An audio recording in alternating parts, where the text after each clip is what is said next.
कल हम लोग तुकाराम जी की बात सुन रहे थे। संत श्री तुकाराम जी महाराज वो ज्यादा ज्ञानी नहीं थे, ज्यादा संस्कृत साहित्य उनको नहीं आता था। अपनी मराठी भाषा में कीर्तन लिखते थे और बहुत सुंदर कीर्तन गाते थे। अब ये तो मध्य प्रदेश है, यहां तो मराठी हम बोल नहीं सकते। दो तीन अभंग मुझे आते हैं तुकाराम जी के। सुंदर ते ध्यान उभे विटेवरी, सुंदर ते ध्यान कर कटावरी ठे बुनिया, सुंदर ते ध्यान। तुकाराम जी क्या कह रहे हैं, बहुत ध्यान से सुनना। जिसका ध्यान इतना सुंदर है वो प्रत्यक्ष में कितना सुंदर होगा। जिसकी कथा इतनी सुंदर है वो प्रत्यक्ष में कितना सुंदर होगा। जिसका स्मरण इतना सुंदर है, जिसकी व्याख्या इतनी सुंदर है, वो प्रत्यक्ष यदि सामने आ गया तो हमारा क्या होगा।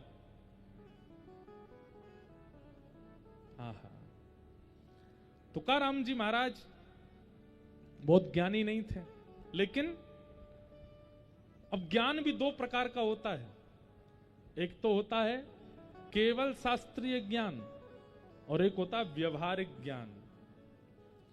कई लोगों को शास्त्रीय ज्ञान तो बहुत होता है, लेकिन व्यवहार में, लेकिन विचार में, लेकिन किसी की समस्या के समाधान में शून्य होते हैं वो। लेकिन कई लोग ऐसे होते हैं, अब हमारे देश के प्रधानमंत्री, उनके पास कोई बहुत बड़ी डिग्री नहीं है। कई बड़े बड़े स्कॉलर्स और बड़े बड़े पीएचडी और आदि आदि अपनी योग्यताओं को प्राप्त किए हुए उनके साथ रहते हैं, लेकिन उनका व्यवहारिक ज्ञान इतना अद्भुत है कि उसके आगे देश के अन्य देशों के राष्ट्रपति भी नतमस्तक रहते हैं। उनको अंग्रेजी बोलनी नहीं आती, लेकिन वो अमेरिका जाते हैं तो वहां के राष्ट्रपति को भी दो चार सूत्र बताए आते हैं। क्यों? व्यवहारिक ज्ञान बहुत अद्भुत है उनका। और कई लोग, अब किसी की निंदा नहीं है, पर हमारे भारत के एक प्रधानमंत्री रहे हमारे काल में ही, नाम नहीं लेना मुझे, हम लोगों ने उनका दर्शन किया है। वो बोलते इतना अच्छा नहीं थे, उनका व्यवहारिक ज्ञान इतना अच्छा नहीं था, पर अर्थशास्त्री थे। उनके समय पर हमारे भारत की इकोनॉमी बहुत अच्छी थी, लेकिन वो जितने दिन प्रधानमंत्री पद पर रहे कुछ नहीं बोले। उनका एक भी स्पीच आज तक फेमस नहीं है। वैसे बहुत ज्ञानी थे, उनको अन्य प्रकार का ज्ञान बहुत था। तो ऐसे ही श्री तुकाराम जी महाराज जो थे, इनको संस्कृत बोध नहीं था, लेकिन ये मराठी में बहुत अच्छे अच्छे कीर्तन बना के गाते थे और ठाकुर जी के आगे नेत्र सजल करके गाते थे। तो एक पंडित जी थे, रामेश्वर प्रसाद नाम था उनका। इसको कहते हैं मात्सर्य दोष, ध्यान से सुनना।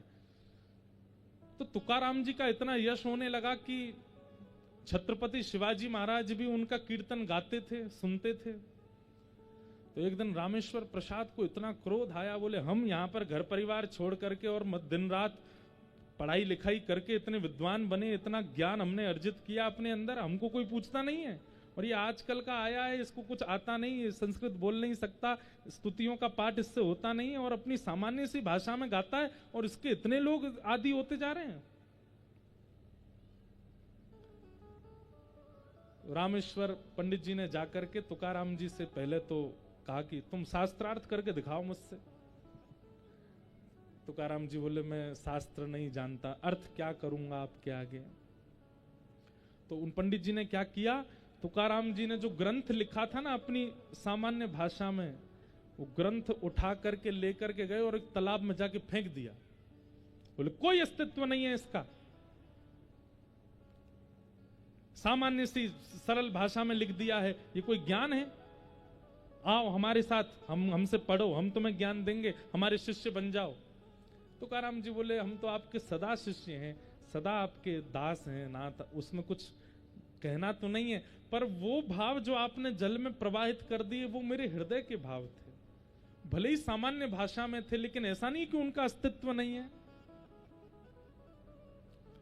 और रामेश्वर पंडित जी तो वो सारे ग्रंथ फेंक करके चले गए। जैसे ही आप गए, तुकाराम जी के नेत्र सजल हो गए, क्योंकि अपने जीवन की सारी पूंजी गाई थी ठाकुर जी के लिए उन्होंने। रामेश्वर पंडित जी के शरीर में एक विचित्र प्रकार का रोग हो गया, और वो रोग ऐसा हुआ कि उनको कभी कभी बैठे बैठे ऐसा लगता था कि जैसे उनका शरीर किसी ने जला दिया हो। ऐसी ज्वलनशीलता होती, खूब लेप लगाते, चंदन लगाते, नदी में स्नान करते, जहां दिखता कुछ भी नहीं था, लेकिन जलन पूरी होती थी उनको। वैद्यों के पास गए, बड़े बड़े औषधालयों में गए, लेकिन कहीं भी ठीक नहीं हो पाए। अंत तो गत्वा एक दिन बड़े व्याकुल चित्त से ठाकुर जी से कहने लगे, मैंने आपकी इतनी स्तुतियां रचना की, इतना ज्ञान, इतना आपको रिझाया, इतना आपको आपने मेरे को इतनी पीड़ा क्यों दे रहे हैं? मैंने क्या अपराध किया ऐसा? एक बात सुनेंगे हमारी। घर में कोई कलेश चलता है, आपके शरीर में कोई कष्ट है और अनेक प्रयासों से भी वो ठीक नहीं हो रहा है, तो इसके पीछे निश्चित ही कोई वैष्णव अपराध है। आपने किसी वैष्णव का अपराध किया है, किसी भक्त का अपराध किया है, जिसके कारण ये हो रहा है। उसी समय आपने खूब वैद्यों के चक्कर लगा लिए, खूब डॉक्टरों के पास चले गए, खूब प्रयास करने पर भी वो व्यवस्था ठीक नहीं हो। ठाकुर जी के सामने जाइएगा, हे नाथ, मैंने किसी वैष्णव का अपराध किया है, या तो मुझे स्वप्न में या मुझे सांकेतिक रूप से आप बता दीजिए कि किसका अपराध हुआ है। और यदि ठाकुर जी एक सप्ताह के भीतर कोई संकेत ना करें, तो फिर जो वैष्णव दिखे सबसे क्षमा मांगो, तभी आपका अपराध दूर होगा। नहीं तो अनेक प्रयास करने पर, अनेक व्यवस्थाएं करने पर, अनेक औषधि लेने पर भी आपका रोग या कलेश या ग्रह कलेश ये सब ठीक ना हो, समझ जाना किसी भक्त का आपने अपमान या अपराध किया। रामेश्वर पंडित जी के साथ वही होने लगा, जलन जावे ही नहीं शरीर के। ठाकुर जी के आगे जाकर रोने लगे, मैंने आपकी इतनी स्तुतियां गाई, मैंने आपके इतने वक्तव्य किए, मैंने आपकी इतनी कथाएं सुनाई, आप मुझे इतना कष्ट दे रहे हो, मैंने क्या किया? तब ठाकुर जी ने स्वप्न में आकर के कहा, मेरे परम भक्त श्री तुकाराम जी महाराज का आपने अपमान किया। वो भाव राज्य में रह करके मेरी सेवा करते हैं, भाव राज्य में रह करके मेरे लिए पद लिखते हैं। वो ज्ञानी नहीं है, उनको इतना आता नहीं है, उनको इतना बोध नहीं है शास्त्रों का, तो आप उनको कुछ नहीं समझते और आप जाकर के उनका अपमान कर रहे थे। और अपमान तो किया, ये तो एक बात, उनके जो ग्रंथ थे उसको प्रवाहित कर दिया आपने। आपके शरीर की ज्वलन तब दूर होगी जब आप तुकाराम जी के पास जाकर के नतमस्तक होकर के क्षमा मांगोगे। रामेश्वर पंडित जी तुरंत गए, तुकाराम जी के आगे जाकर के क्षमा मांगी, कान पकड़े। तुकाराम जी ने गले से लगाया, नहीं नहीं भगवान, आप ऐसा मत करो, लेकिन मुझे बहुत खेद है कि मैंने जो पद लिखे वो सब बह गए, सब नष्ट हो गए। तभी ठाकुर जी ने तुकाराम जी को अंतर हृदय में आकर के प्रेरणा देकर के कहा, नहीं तुकाराम, तुम जाओ अभी जाकर के उस सरोवर में देखो। और जैसे तुकाराम जी ने जैसे सरोवर में जाके देखा, तो तुकाराम जी के द्वारा लिखे गए जितने भी पद थे वो ऐसे तैर रहे थे जैसे कमल पर कितनी भी बूंद आ जाए वो उसको गीला नहीं करती, ऐसे सारे पत्र कमल के भांति हो गए और उन पर जल का कोई प्रभाव नहीं, और सब सुरक्षित हो गए। तुकाराम जी ने सबको लेकर के हृदय से लगाया। इसका मतलब क्या है, ये कथा हमने क्यों सुनाई? मात्सर्य दोष, दुनिया में जितने दोष हैं, काम, क्रोध, लोभ, अहंता, ममता आदि आदि जो भी आपके अंदर दोष हैं, सब एक तरफ, और ईर्ष्या एक तरफ। बाकी जितने भी दोष हैं उन सबके साथ ठाकुर जी आपको स्वीकार कर लेंगे। ठाकुर जी ने क्रोधियों को भी स्वीकार किया है, कामियों को भी स्वीकार किया है, मोहियों को भी स्वीकार किया है, अनेक अनेक दोष युक्तों को ठाकुर जी ने स्वीकार किया, लेकिन ईर्ष्यालु को स्वीकार नहीं किया। एक कथा आप मुझे नहीं सुना सकते, कि किसी के चित्त में ईर्ष्या थी, लेकिन वो रोज मंदिर जाता तो ठाकुर जी ने उसको स्वीकार कर लिया? कभी नहीं। ईर्ष्यालु ठाकुर जी को प्रिय नहीं है। इसलिए भागवत जी के द्वितीय श्लोक में द्वितीय भाव में कहा गया, अधिकारी कौन है कथा का? निर्मत्सराणाम सताम, जिसके चित्त में मात्सर्य दोष नहीं। इसलिए भैया अभी विचार कर लीजिए, किससे ईर्ष्या होती है आपको? और जिसके नाम से, जिसके रूप से, जिसके काम से आपको ईर्ष्या होती है, इन 7 दिन की कथा के बाद वो ईर्ष्या प्रेम में बदलनी चाहिए, नहीं तो आपका कथा सुनना व्यर्थ हो जाएगा।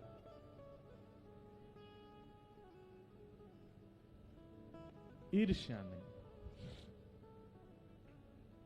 ईर्ष्या दोष नहीं।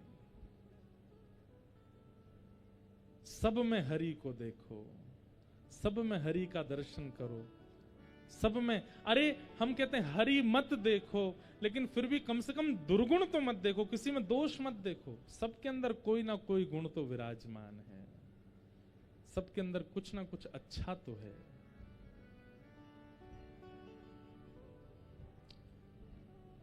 ढूंढ लिया जग सारा मैंने, दर्शना तेरा पाया।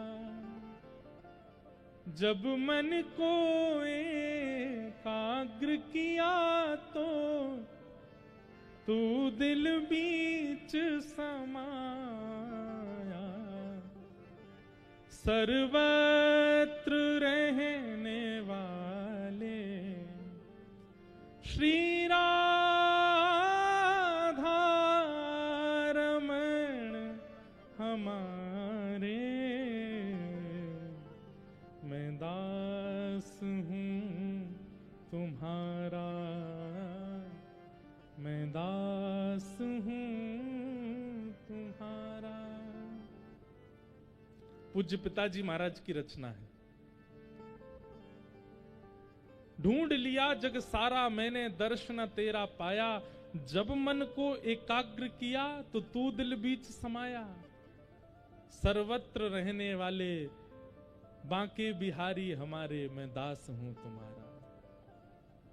मुरली बजाने वाले, गिरवन उठाने वाले, मैं दास हूं तुम्हारा, मैं दास हूं तुम्हारा।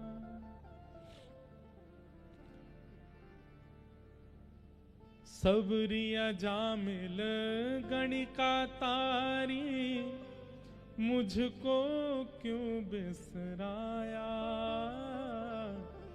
सबरिया जामिल गणिका तारी, मुझको क्यों बिसराया। कृष्ण चंद्र सुन बिनती हमारी, मैं द्वार तुम्हारे आया। हृदय में रहने वाले बांके बिहारी हमारे, मैं दास हूँ तुम्हारा, मैं दास हूँ तुम्हारा। खम्बायु यज्ञिम सलिलम महिम च ज्योतिम से सत्वानि दृशो द्रुमादीन, सरित समुद्रांश हरे शरीरम, यत्किंच भूतम प्रणमेत अनन्यम।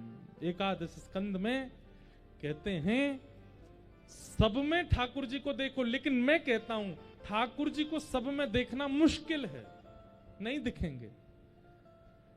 तो कम से कम इतना कर लें कि सब में दोष ना देखें, सब में अवगुण ना देखें। उसका गुण क्या है वो प्रधान रखिए, उसकी श्रेष्ठता क्या है, उसकी योग्यता क्या है वो ध्यान में रखिए।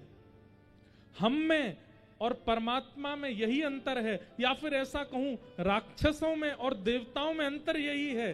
देवता सब में गुण देखते हैं और राक्षस वो अपने अलावा सब में गुण, सब में अवगुण देखते हैं। वो हम गुणवान है, बस हमसे ज्यादा योग्य कोई नहीं है। महाराष्ट्र के संत श्री विनोबा भावे कहते हैं, राक्षस में और मानव में अंतर क्या है? राक्षस में और देवता में अंतर क्या है? बोले सब में गुण का दर्शन करे वो देवता है, और अपने अलावा सब में अवगुण का दर्शन करे वो राक्षस है।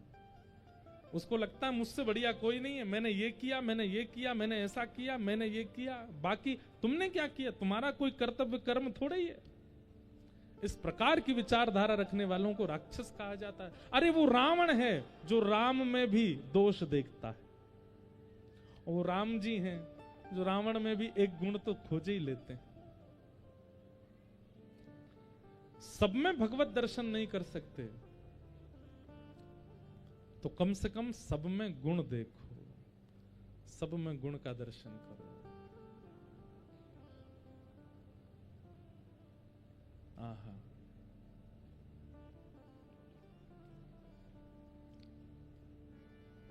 निर्मत्सराणाम सताम। मात्सर्य दोष युक्त होकर के कथा सुनी नहीं जा सकती और ना कही जा सकती है, इसलिए मात्सर्य दोष का त्याग करो। और तीसरी बात क्या कहते हैं? वैद्यम वास्तवमत्र वस्तु शिवदम। विषय, अधिकारी और अब आया संबंध।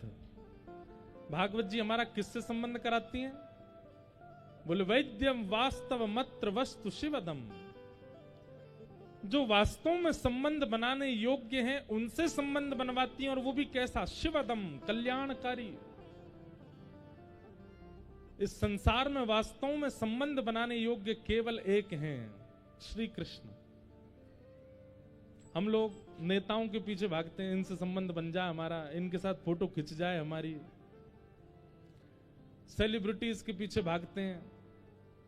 पर आजकल जमाना बदल रहा। अब युवा कथाकार संतों से कहते हैं, हम हमारे संग एक फोटो खिंचवा लो महाराज जी, ये अच्छा है। हम अभी जोधपुर में थे तो एक दिन वहां के महाराज जी हमको बोले, मैंने कहा महाराज जी हमारी वजह से बहुत अव्यवस्था हो गई है, थोड़ी भीड़ बच्चों की ज्यादा हो जाती है। एक बालक तो सुबह से भूखा, रात में 11 बजे मिला मुझे, उसके सब घर वाले बोले इसने सुबह से कुछ खाया नहीं, बोले मिलूंगा, एक फोटो खिंचाऊंगा, पैर छूंगा तब कुछ खाऊंगा। मैंने कहा भैया ऐसा संकल्प क्यों लेते हो? तो वहां के जो महाराज जी थे वो, उनसे हमने कहा महाराज जी हमारी वजह से बहुत अव्यवस्था सी हो गई है। तो बोले नहीं नहीं, मैं वो नहीं देख रहा हूं, मैं ये देख रहा हूं कि किसी समय पर फिल्म अदाकारों के पीछे, नेताओं के पीछे लोग भागते थे, अब कम से कम कथा सुनाने वाले के साथ में खड़े होने को ऐसे हो रही, अच्छी बात है। बोले इन युवाओं को चरस, गांजा, मदिरा पीने वालों के साथ फोटो खिंचाने का शौक होता था, अब हरी कथा सुनाने वालों के साथ शौक है, तो ये अच्छी बात है। अब धीरे धीरे प्रयास कर रहे हैं कि इस व्यासपीठ से कुछ हो। संबंध बनाने योग्य केवल या तो हरि हैं या हरि के जन हैं। हम तो आपसे एक बात कह दें, संतों से संबंध बना लिया करो। जैसे जो संत मिलते हैं ना, उनसे मत कहो पर मन में मान लो। जैसे कोई जबलपुर में संत मिल गए, नर्मदा जी के तट पर, उनको प्रणाम किया, उनकी छवि बड़ी अच्छी लगी, उनके वक्तव्य बहुत अच्छा लगा, मन में मान, ये हमारे चाचा जी हैं, आज से यही हमारे चाचा हैं, असली चाचा यही हैं। वृंदावन के कोई महाराज जी मिले, ये हमारे मामा जी हैं। अयोध्या के कोई महाराज जी, ये हमारे फूफा जी हैं। थोड़ा मुंह फुलाते हैं ना, ये फूफा जी हैं। आहा, संतों से संबंध बना लो। संतों से आप संबंध बनाएंगे, ठाकुर जी आपसे संबंध बना लेंगे। हमारे परम पूजनीय प्रातस्मरणीय श्री बक्सर वाले मामा जी, कुछ लोगों ने नाम सुना होगा उनका। बड़े सरल, बड़े सीधे, बड़े सहज श्री नारायण दास भक्तमाली जी महाराज, उनको सब मामा जी कहते थे। तो मैंने एक बार सेवा की उनके उत्सव में भी। मामा जी तो सिया जी के चरणों में विराजते हैं, तो उनका आज तक चलाया हुआ राम सीता विवाह महोत्सव होता बक्सर में। बड़े बड़े महापुरुषों ने वहां कथा की, दास को भी सौभाग्य मिला, हम योग्य तो नहीं है लेकिन फिर भी वहां बुलाया, हमसे कथा कराई। तो मामा जी, एक बार मामा जी से किसी ने कहा, बोले पूरी दुनिया आपको मामा जी कहती है क्योंकि आप सीता जी को अपनी बहन मानते हो, लेकिन सीता जी आपको अपना भैया मानती हैं, इसका क्या प्रमाण है आपके पास? आप सीता जी को बहन मानते हो, इस संबंध से सब आपको मामा बोलते हैं, पर सीता जी आपको अपना भाई मानती है, इसका कोई प्रमाण है? तो मामा जी मुस्कुराए और मुस्कुरा करके बोले, इतने बड़े बड़े भागवत के वक्ता, राम कथा के वक्ता, अनुष्ठानी ब्राह्मण, बड़े बड़े वेदज्ञ तपस्वी महाराज और इतनी सारी जनता एक स्वर में जब हमको मामा जी बोलती है तो हमें लगता है इन सब के माध्यम से सीता जी हमको भैया बोल रही हैं। इतने संतों के द्वारा हमको मामा जी जब कहा जाता है तो ये प्रमाणित है कि सीता जी भी हमको भैया मानती हैं। संबंध बना।